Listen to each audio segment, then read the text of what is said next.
sekarang. Tak tangguh pun tak akan.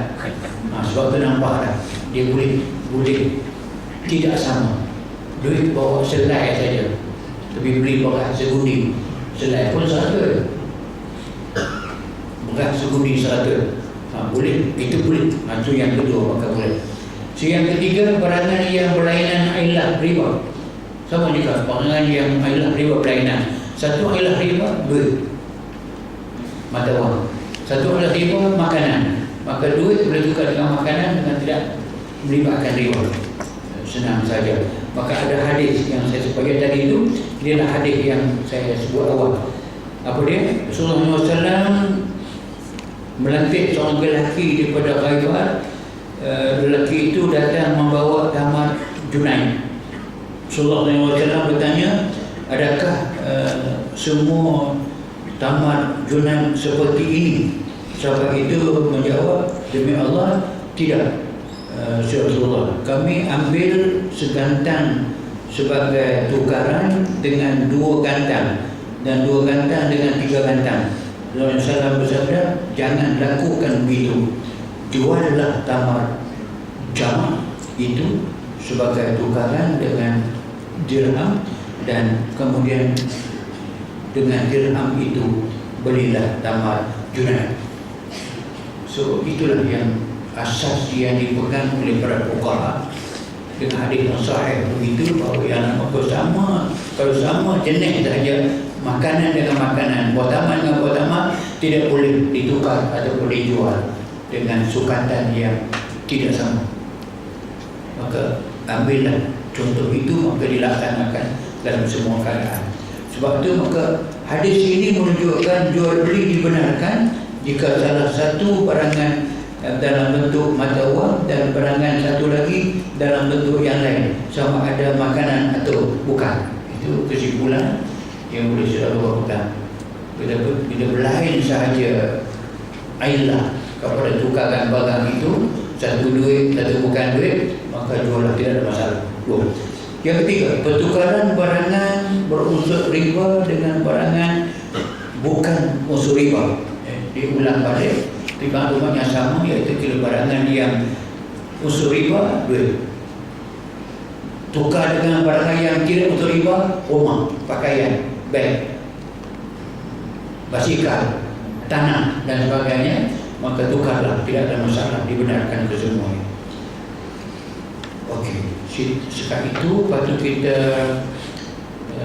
langkah lagi, sebab ini tidak begitu mustahak dan lebih banyak merupakan amalan-amalan yang dulu berlaku dalam masyarakat jahiliyah dan bukan ada keturunan dengan kita. Maka saya terus masuk kepada bab baru yang dipanggilkan riba hutang. So, riba hutang ini kita akan perinci kemudian, tapi yang penting sekali bahawasanya inilah dia yang menjadi asas amalan masyarakat. Riba itu berpunca daripada hutang. Bila orang susah yang tidak mampu untuk mengatasi keperluan semasa dia, maka dia terpaksa berhutang.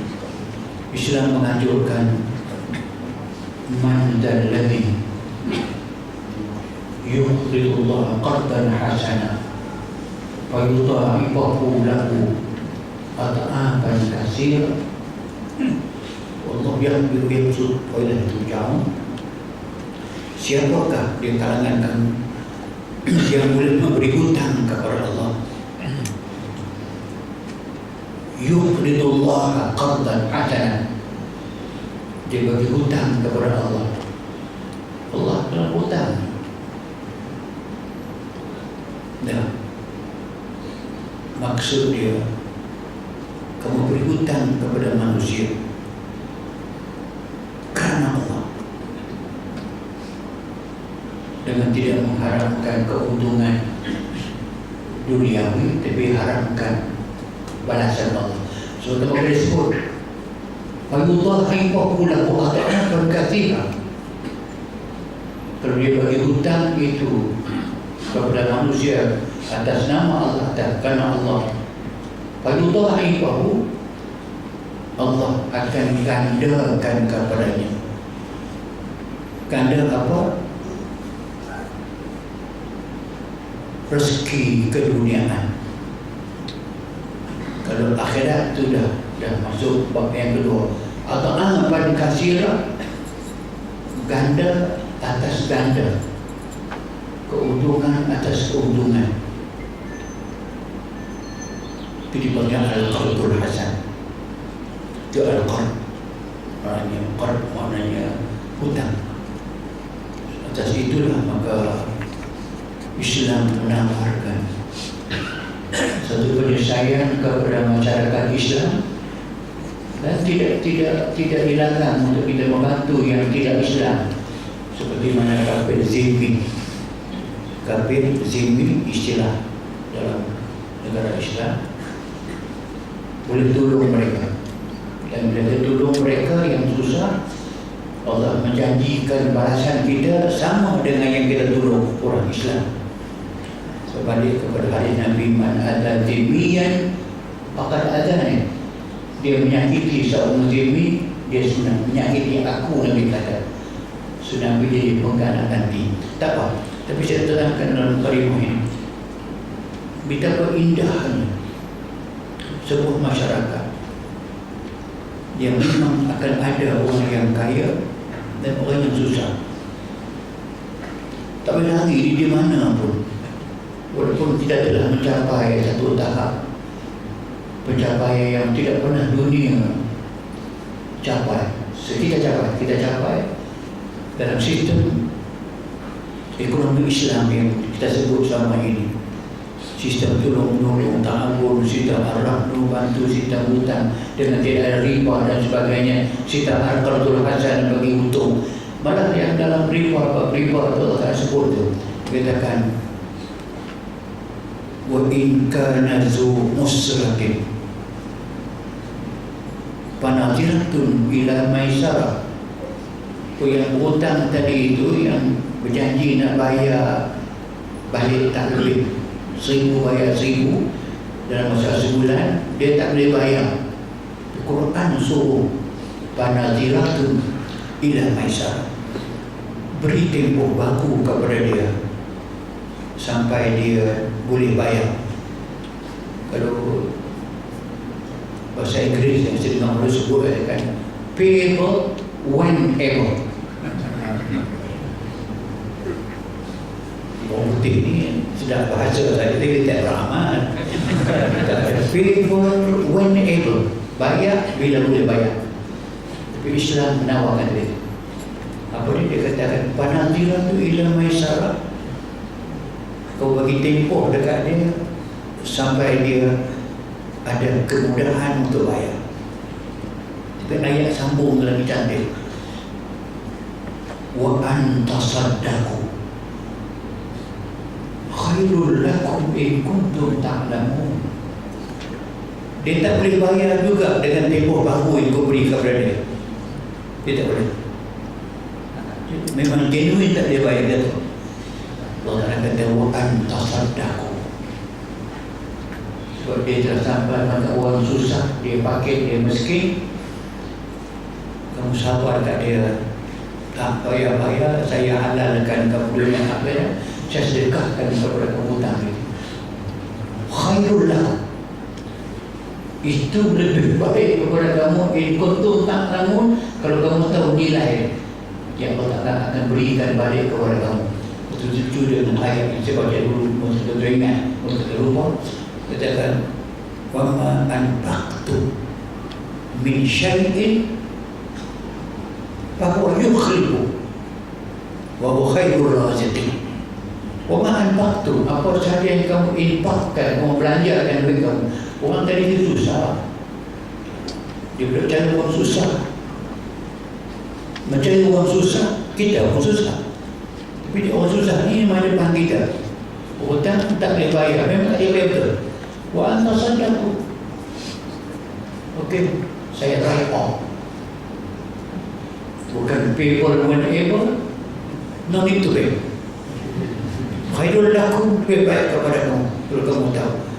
Wa ma anfaqtum, apa yang kamu nafkahkan, kamu belanjakan, kepada orang yang susah itu mencari sedikit pun, bahwa yukhribu, Allah akan ganti balik kepada kamu. Kenapa? Wa huwa khairur raziqin. Dia nak Tuhan yang sebaik-baik merezekikan kepada kamu. Atas dasar ini, ringkas saya sebut, dia nak berjalannya masyarakat Islam contoh awal zaman Nabi. Tapi ketika itu tidak banyak sangat sumber, kita baru sibuk dengan peperangan, banyak ekonomi orang Islam terpaksa habis dengan peperangan. Yang saya sebut bahawa ni betapa Osman mengisytiharkan dalam perang Tabuk itu. Yang pertama, 1000 ekor kuda dengan segala kelengkapan. Turun balik lagi 1000 ekor kuda dengan kelengkapan. Tapi turun lagi 1000 unta bercampur dengan kaldai 3000 ekor. Kalau sekor 1000 saja 3 juta. Kelengkapan lagi. Itu. So kebanyakan harta orang Islam dia pergi ke situ. Bila perang sudah habis, duit rezeki salah tambah, zakat bertambah, mukus orang yang berniaga masuk negeri bertambah, keluar negeri bertambah, maka mukus ini adalah kita panggilkan cukai kasar, dia panggil jamari, tapi dia panggil mukus, dia panggil musyud. Musyud maknanya dikenakan 10%. Barang masuk kena 10%. Okey, terkumpullah kata orang Islam sudah diberi rezeki Allah dan luas sampai zaman Umar bin Abdul Aziz, iaitu pada pertengahan pemerintahan zaman Bani Umayyah. Terkumpul duit zakat, tidak ada seorang pun yang boleh menerima zakat atas nama innamas sadaqatu lil fuqara wal masakin. Yang Nabi sebutkan tu'khadhu min aghniyaihim wa turaddu ala fuqaraihim. Kamu ambil zakat daripada orang yang kaya untuk diberikan kepada orang fakir miskin. Seorang pun tidak ada. Bukan tidak ada, itu bukan sahaja yang nama dia di Madinah. Seluruh jajahan takluk Islam dah sampai ke Palestin, dah sampai ke Azerbaijan, dah sampai ke Bukhara, sampai ke Samarkand. Tidak ada orang yang boleh menerima zakat atas nama dia fakir miskin. Mana boleh dunia hasilkan masyarakat yang macam itu? Yang susah dibantu dah oleh orang yang senang, orang yang ada zakat. Bagi direct kepada mereka, bagi sedekah kepada mereka, bagi hutang kepada mereka, al-qardul hasan. Dan mereka ada orang yang bagi modal, maka berlaku dipanggilkan mujtama misali, satu masyarakat yang very ideal dengan sistem Islam berjalan, riba tidak berkembang ataupun tidak hidup, hutang-hutang berlaku, tapi al-qardul hasan. Malah banyak yang guna ayat tadi itu, surah Al-Baqarah. Dia kata, wa antasaddaqu khairul lakum in kuntum ta'lamun. Kamu sedekah saya kepada dia lebih baik kepada kamu kalau kamu nak tahu hikmah dia. Sayang sistem yang begini ideal, suci dan untung. So, kita akhirnya segala yang kita miliki dunia kita akan tinggal. So, kita panggil meninggal dunia. Tinggal segala-galanya. Dan kalau tinggal, waris habis. Tapi kalau yang ada yang itu digunakan tadi, wa antasaddaqu tadi, al-qardul hasan tadi saya sebutkan tadi, dan tidak berlaku sebagai amalan riba dalam kehidupan dia, dia datang kepada Allah, dirajakan yauma la yanfa'u malun, disebut yauma la yanfa'u malun wala banun illa man atallaha biqalbin salim. Pasti orang semua tak ada kecuali akan berjumpa satu hari, satu masa, satu ketika. Waktu itu, waktu kamu berdiri di hadapan Allah Subhanahu wa Ta'ala, berdiri di hadapan mahkamah Rabbul Jalil, la yanfa'u man, kamu ada harta dunia banyak mana pun, la yanfa', tidak memberi guna, wala banun, seramai mana anak, sesolat mana pun mereka, tidak beri guna kepada kamu. Yang guna hanya illa man atallah biqalbin salim.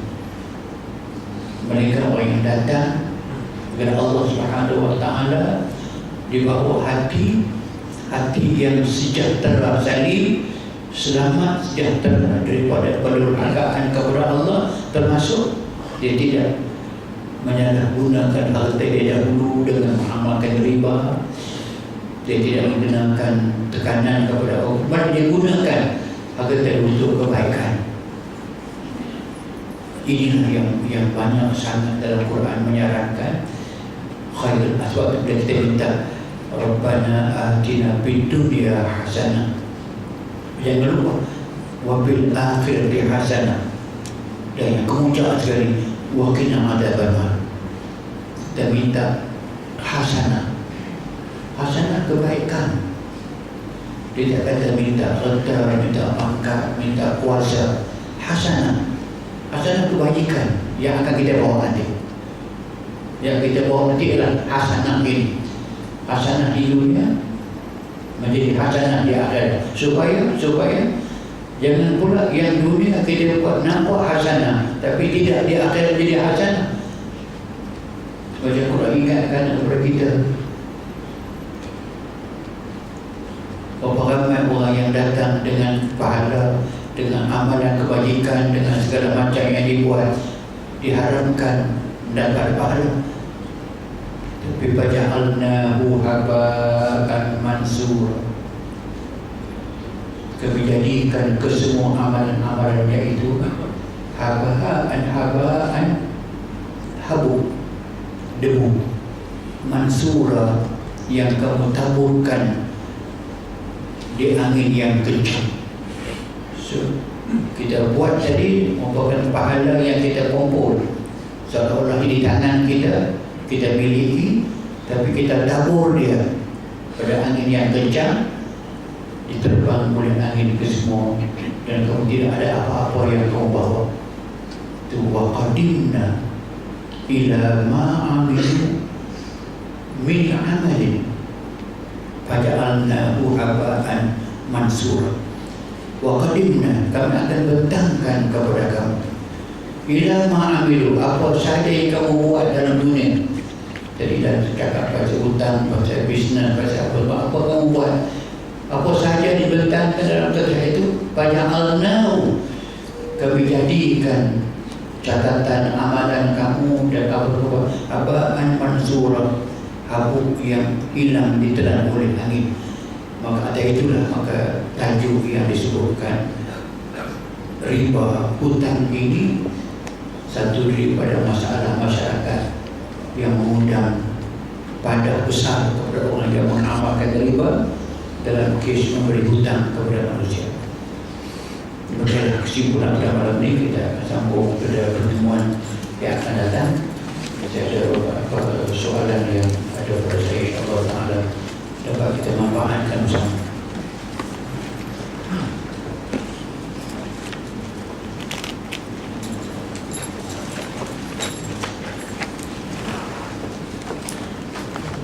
Kalau seorang ahli rumah saya membaca Quran, kemudian saya juga ingin baca Quran, mana lebih baik saya mendengar bacaan Qurannya atau saya membaca Quran? Ini faham, ini suami baca Quran, ini sikit apa ni? Ada dua. Ada masa yang kalau muslimah tidak boleh baca Quran, uzur, sah dah dia jangan baca Quran.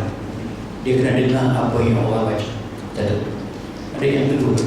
Yang kedua, kalau yang membaca itu lebih rendah nilai daripada yang mendengar.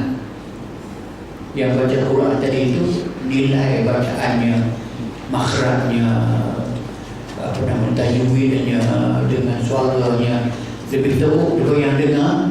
Yang dengar boleh biasa tak? Sebab tu apa kata, baik saya baca apa dan aku nak baca. Okey, awak baca, saya baca. Itu boleh baca masing-masing. Tapi yang dilakukan oleh para sahabat, mengambil contoh yang Jibril datang kepada Muhammad, mereka lebih suka bertadarus. Seorang baca, yang lain dengar dan boleh perbetulkan dan perbetul. Tapi kesemua tidak dilarang. Sama-sama baca boleh. Itu sebab Quran, faqra'u ma tayassara minal Quran. Faqra'u, Allah gunakan perkataan bacalah beramai-ramai.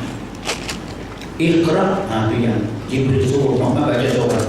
Kalau seorang iqra', kalau orang iqra'a, kalau aman iqra'u, semua kena baca.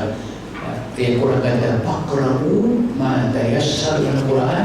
Boleh semua masjid, semua bakat baca pun boleh.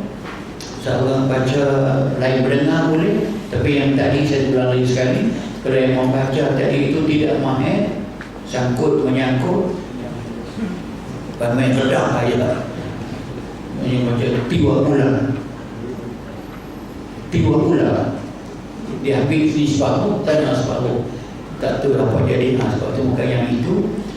Dia kena belajar, kena ajar, dia lebih dengar orang baca supaya dia dapat ambil yang tiba. Wallahu a'lam. Saya mengalami perasaan was-was yang tebal. Macam mana caranya untuk saya hilangkannya? Macam mana nak buat untuk membolehkan saya sampai pada Allah khusyuk dan tawaduk? Kadang-kadang rasa kosong tanpa ruh bila saya salat. Saya ingin sekali berjumpa Ustaz pula. Bolehkah saya jumpa Ustaz Pak ini? Okey. Yang pertama itu was-was. Mungkin semua orang nak tahu ni. Was-was ini saya nak ringkaskan, ada kepada semua orang. Sebab ada satu syaitan namanya Al-Walahan. Walahan ini memang spesialis dia mengganggu hamba Allah yang beribadat.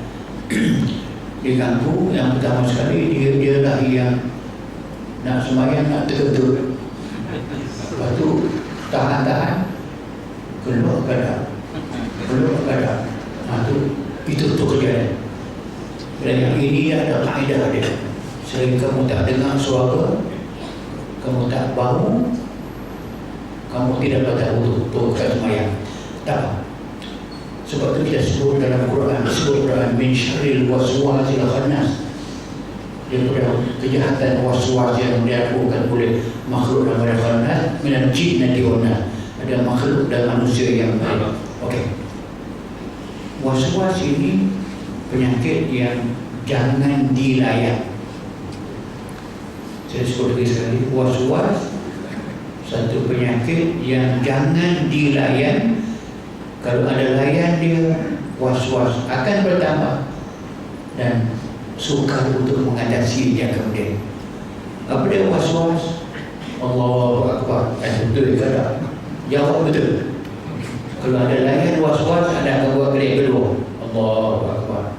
Untuk hari itu. Besok pula Allah. Tak betul. Allah. Dia tambah 3. Akhirnya 60 kali takbir untuk itu was-was. Puncanya adalah yang pertama tadi. Sebab itu maka jenis sembahyang sebagai contoh, bila anda ambil tekak depan Allah Ta'ala, pasang niat dulu. Kalau susah sangat atau Masya Allah apa boleh sekali saja. Sebab takbir dia rukun jangan tambah. Kalau ada 2 kali takbir, jadi 2 rukun. Rukun sekali. Allahu Akbar. Hati kata betul ke tak betul ke, jawab betul. Jangan layan. Semua yang lain biar semayang. Sekali, 2 kali, 3 kali. Tak kata lagi, jangan Pak. Jangan. Ambil wudu ini minimum betul sekali. Maksimum 3 kali. Nabi kata apa? La tusrif bil ma hatta walau kunta ala nahrin jarin. Jangan kamu lebih-lebih menggunakan air wudu atau mandi wajib, walaupun kamu berada dalam sungai air yang mengalir. Ambil faham itu. Ambil wudu 3 kali, 4 kali jangan. Kalau ada layan 4 kali, besok 5. Nah, akhirnya pukul 4 pakai ambil wudu, naik matahari tak habis. Ini yang ketiga. Ada banyak isti'azah, minta lindung Allah Subhanahu wa taala dengan kepahaman dalam ibadah juga mau waswas.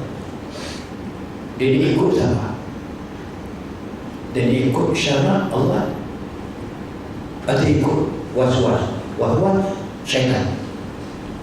Min syarril waswasil khannas. Waswas syaitan. Kalau dia ikut waswas, dia ikut syaitan. Ikut Allah ada kaedah. Takbir sekali, Fatihah baca sekali sampai habis. Tadi baca dah iyakan dulu tak? Lama mula dah. Kalau ada layan yang bawah itu maknanya ada tinggalkan perintah Allah, ada layan dengan kehendak syaitan.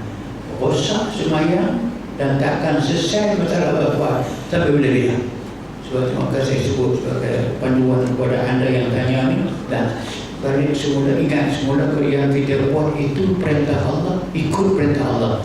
Hati tak puas, hati yang dirosakkan oleh syaitan. Jangan layan, layankan Allah akan selesai.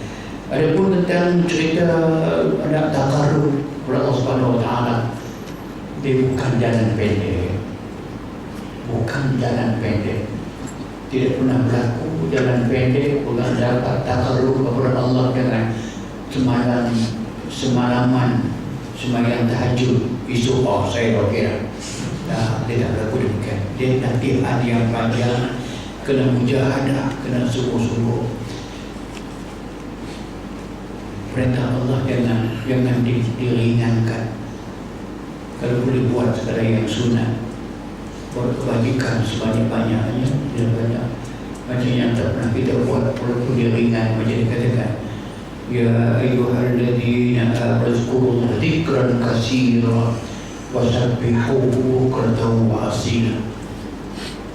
Zikir kepada Allah banyak-banyak, tasbih kepada Allah pagi dengan petang. Itu takarrub. Mereka katakan wazkur wa tabattal ilaihi tazkira.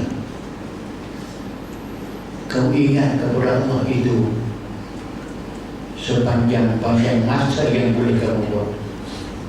Itu takarrub. Kemudian bila kita nak hampir Allah, hampir dengan yang paling hampir dengan Allah, yang paling hampir dengan Allah adalah kalamullah.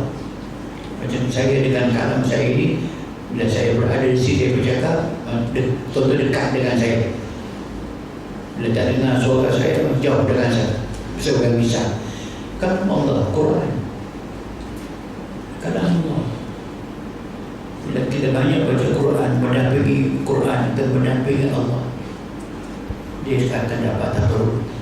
Kemudian tahu pula yang Nabi sebut, aqrabu ma yaqulul 'abdu 'inda rabbih wa huwa sajid.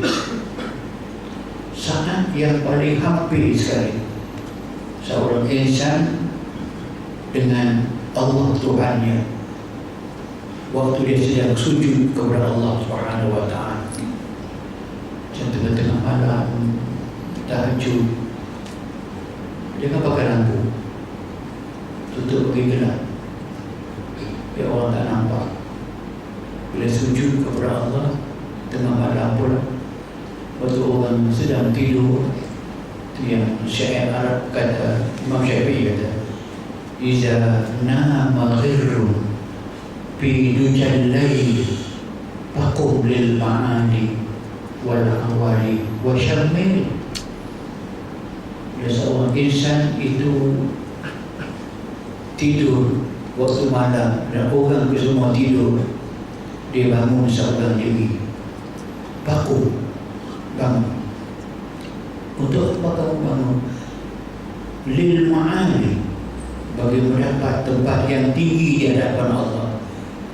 Wal awali, kebaikan-kebaikan yang dijanjikan. Wasyamili, buat sungguh-sungguh. Jadi kalau kita faham aqrabu ma yakul inda asna as-sujud wa basyar, saat yang paling hampir dia dengan Allah Ta'ala tengah-tengah malam, dia sedang sujud kepada Allah. Yang ini yang dalam sujud berjam-jam. Itu banyak lah tu kuliah lain. Yang ketiga itu sudah perlu jumpa dengan saya dari Darul Shifa, insyaAllah Ta'ala. Okey, contohnya apa orang jika loan PTPTN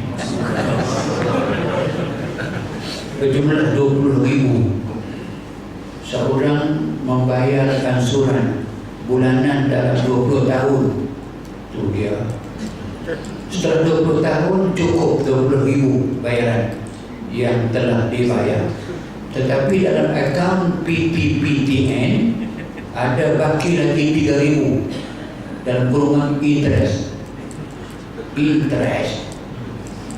Adakah jika seorang itu mati sebelum habis bayar 3,000 itu akan dihisap di akhirat walaupun 3,000 adalah duit riba? Oh, dia ingat lepas Okey, balik sebenarnya kaedah. Ni tetap angkat dia pinjam duit PPTN tu 20,000, bayar 20,000, habislah 20 tahun. Tapi dia akaun dia habis 20,000, tapi akaun PPTN lagi 3,000. Pasal apa 3,000 ni? Interest. Kalau semasa pinjam dahulu, kontrak pinjam meminjam al-qadu tadi, pinjam disebut pada ketika itu ada interest, maka itu adalah kontrak riba daripada awal. Kontrak itu riba. Pasal riba kita dah bayar tadi, ni bagi riba nasiah, riba bayar tempoh. Kalau anda tahu daripada awal, anda terima juga, maka anda yang haram riba itu bukan yang memberi sahaja. Haram riba ni ada 5 orang: yang bagi hutang, yang terima hutang, yang saksi hutang, yang tulis hutang, yang simpan hutang. Semuanya berkongsi tentang dosa riba. Anda tadi jika anda tidak tahu daripada awal hutang ini memang setara umumnya dan anda ingin tahu dia tidak ada riba, maka anda bayar riba cukup. Jangan bayar lagi yang 30, yang lebih 3,000. Tapi jika anda tahu daripada mula, buat tak tahu, maka anda telah menanggung dosa riba tadi. Pada macam mana pun, bila kita buat kontrak dengan satu pihak, ada wajib kena tunaikan kontrak itu. Pasal Nabi kata an-nasu ala syurutihim, manusia kena tunaikan syarat yang telah mereka menterai antara sesama mereka. Macam ni saya tak tahu sangat yang nama dia kontrak PPKN ini.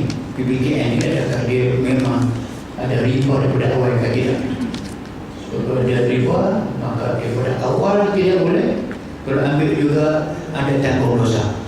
Kalau tak ada tanggung, ada kena bertaubat kepada Allah Subhanahu wa ta'ala, nasuha Allah Subhanahu wa ta'ala. Semoga Allah mengampunkan dosa permakan riba ataupun pemberi riba. Allah.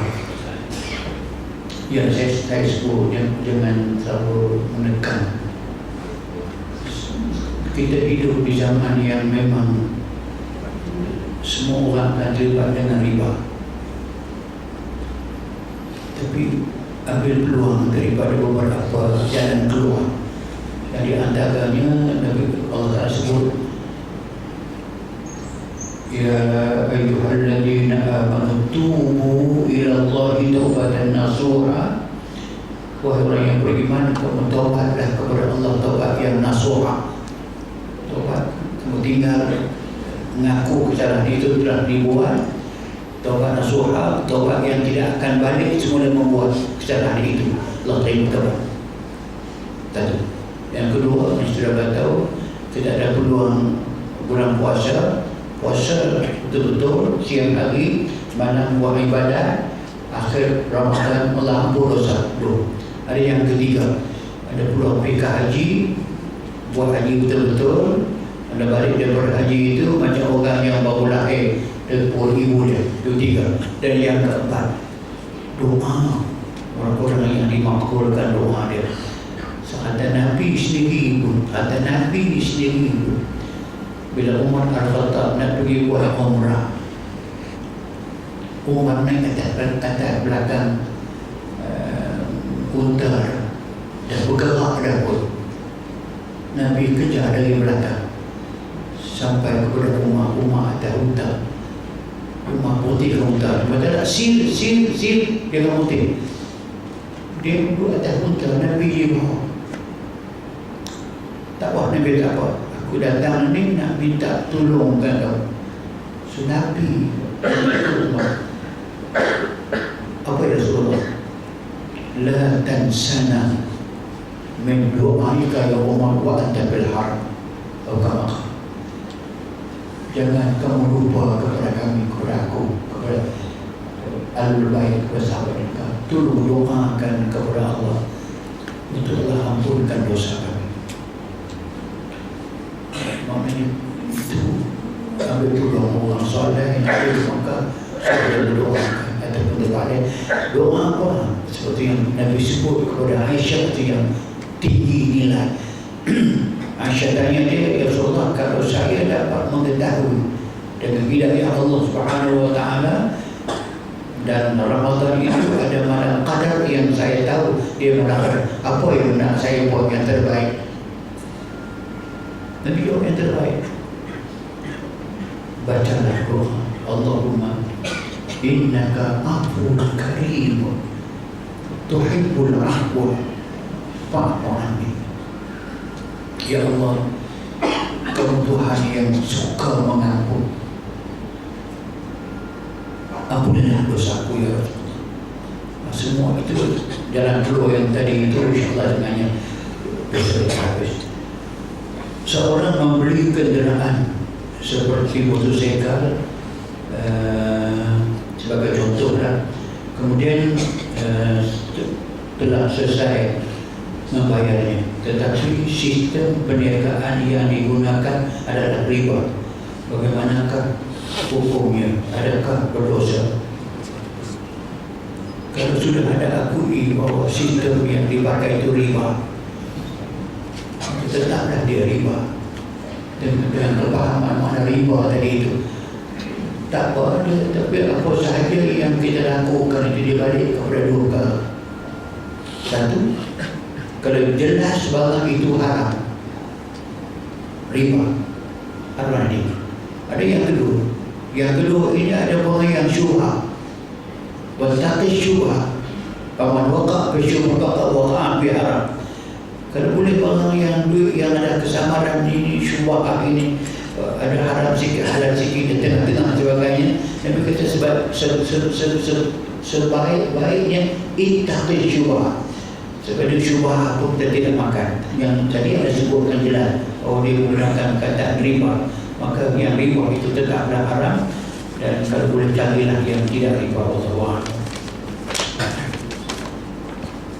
Saya telah membaca sebuah majalah Islamik yang diberi nama Al-Ustaz yang membincangkan soal-soal jamak dan qasar. Namun terdapat kekeliruan kepada saya ke atas persoalan takrif bermukim. Berapa itu menyatakan seorang individu boleh mempunyai 2 bukit, iaitu rumah tempat tinggal dan juga ofis tempat bekerja. Mohon penjelasan. Saya duduk jelas ke orang-orang. Tak apa. Jangan hukum beka, jangan main kepala, jangan main ikut dia. Dia kena ambil tarik yang ada dalam kitab beka tu, tarik apa dia bermukim, apa dia bermusafir, apa dia bekerjakan dengan orang. Okey, kita ada istilah muwaqif, ada istilah muqim, ada istilah musafir. So 3 jelas. Apa dia orang yang bermukim, apa dia orang yang mustaqim. Mustaqim orang yang ada watan dia, ada rumah tempat tinggal dia, tempat dia beranak, tempat mati dia. Macam kita ni, semua saya, rumah saya tu dengan bangi ni, dia mustaqim. Orang ni dia tak boleh pasal sembahyang, tak ada jamak. Melainkan satu yang boleh jamak kerana hujan. Dengan syarat pergi ke surau, kalau balik basah dengan hujan, boleh jamak kerana hujan. Qiyasnya bila jamak kerana hujan boleh, maka qiyasnya ditimbal balik dia jamak kerana sakit boleh. Sebab sakit, orang lumpuh, orang sakit yang susah nak uruskan ambil sembahyang dan sembahyang sakit lebih teruk daripada orang yang pergi ke masjid tak sakit, cuma hujan turun saja. Kalau hujan, ulama semua pakat boleh jamak bukan qasar, jamak. Maka orang yang sakit jadi lebih aula boleh jamak sembahyang. Yang tadi bila balik dia pergi ke ofis dengan rumah dia selalunya tidak pada jarak yang boleh qasar sembahyang. Ofis tempat dia pergi bekerja. Kalau orang dulu dia pergi ladang ke rumah tu ofis dah. Ayah saya dulu benang tu ofis dia. Dia tangguh jangkul tu, dia bagian bawah dia. So cuma ke tempat kerja itu ada tempat cari makan, tak tertakluk kepada ni, dia tertakluk kepada itu. Bukan tempat dia bermukim, bukan tempat dia mustaqim, bukan tempat musafir, melainkan kalau rumah dia ke tempat kerja itu lebih daripada 93 kilometer. Ada kejadian, ada orang, seorang kenalan saya, dia duduk di Kuala Lumpur, dia ada bisnes di Ipoh, dia cari pergi Ipoh, itu dia musafir. Tempat kerja pada ketika itu merupakan tempat dia musafir, maka dia boleh dah qasar, bukan kerana ofis, kerana jarak yang dia pergi itu lebih daripada marhalah, 2 marhalah, lebih daripada 93 km, maka bolehlah dia qasar. Sebab itu maka ofis selama-lamanya tidak diiktibarkan tempat bermukim, tidak mustaqim pun tidak, musafir pun tidak, mereka jika jaraknya lebih daripadanya. Itu yang dapat saya jelaskan. Ada yang kedua, Ustaz sering mengingatkan kami keharusan dan kelonggaran untuk salat jamak dan qasar. Manakala yang lebih utama sama salat terutama sama ada salat tamak berjamaah atau jamak qasar ketika kita berada di bumi Mekah dan Madinah. Mohon penjelasan Ustaz. Okey, saya nak sebut dulu. Kalau anda berada dalam satu situasi yang membolehkan kita qasar sembahyang dengan jamak, ada sembahyang qasarlah dan jamaklah. Kalau anda kata saya mampu untuk buat sempurna, saya tak payah qasar dan jamak, maka orang itu dia bukan orang yang sombong dengan Allah. Allah bagi hadiah dekat dia, dia menolak hadiah Allah. Nabi kata, sadaqatun tasaddaqallahu ala ibadih fa'aqbilu sadaqatah. Qasar sembahyang itu hadiah Allah kepada kita, jamak sembahyang itu hadiah Allah kepada kita. Fa'aqbilu, terimalah sedekah Allah. Kalau orang tak terima, dia sombong. Bukan kalau sombong ni, sombong dengan manusia pun orang marah. Ada sombong dengan saya. Pasal pada sombong dengan saya marah. Kalau dengan manusia pun manusia marah. Dia sombong dengan Allah Ta'ala. Macam saya sebut dulu, kalau kita pergi ke istana raja, nak balik raja bagi anugerah, tunggu dapur berarti tak terima ini. Tak main lah macam ini. Anda boleh buat dulu kan? Sebutan semalam saya menghadap raja. Mana? Sebab tiba-tiba lah, sebab saya lebih dia tahu saya ada. Itu tidak saya menghadap, saya menghadap. Saya diam. Saya dengan dia, tapi minta maaf dah, Datuk. Saya memang tak terdatang, tak sedia apa pun nak bagi apa hitungku. Tapi terima kasih banyak. Kalau ada pakai terima, tak ada terima kasih. Saya balik kepada Tuhan. Jadi maka Allah Ta'ala, Allah yang Maha Agung, dia bagi pemberian kepada hamba dia. Hamba aku tolak. Apa ada rasa? Masuk waktu timbul tadi. Ada pada kebengkah. Okey. Aku dah tak ada bermungkin. Ada kenangan dengan seorang yang kedua. Mustahil tadi selama-lama di situ, hidup mati itu.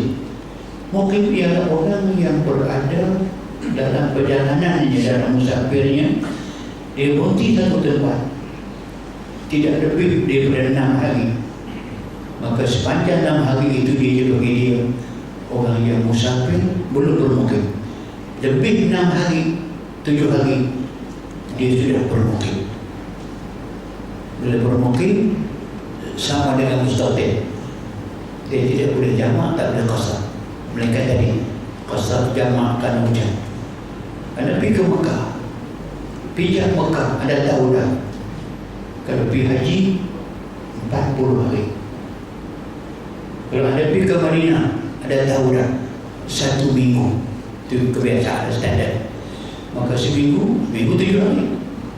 Yang dibolehkan dia qasar, dia musafir. Musafir dia berhenti tak lebih 6 hari. Bagi orang yang buat umrah boleh. Orang buat umrah, dia pergi ke Madinah, dia berada dalam keadaan yang nama dia musafir sebab dia berhenti 4 hari ataupun 5 hari. Tapi ada yang lupa. Jadi mana pun kaedah sembahyang kita buat yang terbaik, yang paling banyak pahala. Sebab sembahyang jamaah, lagi besar jamaah, lagi besar pahala. Ada pergi sampai ke Madinah, anda boleh jamaah, anda boleh qasar sebab anda tidak lebih daripada 6 hari. Ada masih dalam musafir. Tapi kalau ada jamaah pada ketika itu, ada qasar pada ketika itu, anda meningkatkan bermakmum dengan imam masjid dan sembahyang di imam bukan masjid. Di Madinah itu Allah gandakan sebanyak 1000 kali gandaan pahala. Bila jelas gandaan pahala 1000 kali, maka anda diberi pilihan nak pahala banyak, anda tidak payah jamak, tak qasar. Pasal Allah bagi tadi itu kelonggaran itu pada hal biasa di luar daripada masjid. Tapi tidak menafikan hak anda. Kalau anda nak jamak juga, nak qasar juga, anda masih boleh. Sebab tidak terkeluar daripada hal anda masih dalam musafir. Tapi jelas faham dia, kalau pergi haji memang tidak ada istilah musafir. Kerana sampai ke Madinah dia duduk seminggu, maka dia bermukim ketika itu. Dia bertolak dalam perjalanan, dia boleh qasar dengan jamaah tengah jalan. Bila sampai ke Madinah, sampai ke Mekah saja, dia tahu dah duduk lagi sebulan, maka dia sudah menjadi orang yang bermukim, bukan mutaqin, bukan bapa kita itu. Tidak bermukim, maka sampai sahaja anda sudah tidak boleh jamak dan tidak boleh qasar, maka sembahyang dah terus dengan imam. Wallahu a'lam. Setelah terakhir ini, setelah selesai mengerjakan umrah, manakah ibadat yang lebih utama, sama ada mengerjakan umrah sunat atau melakukan ibadat-ibadat yang lahir di Masjidil Haram? Pun penjelasan Ustaz. Satu.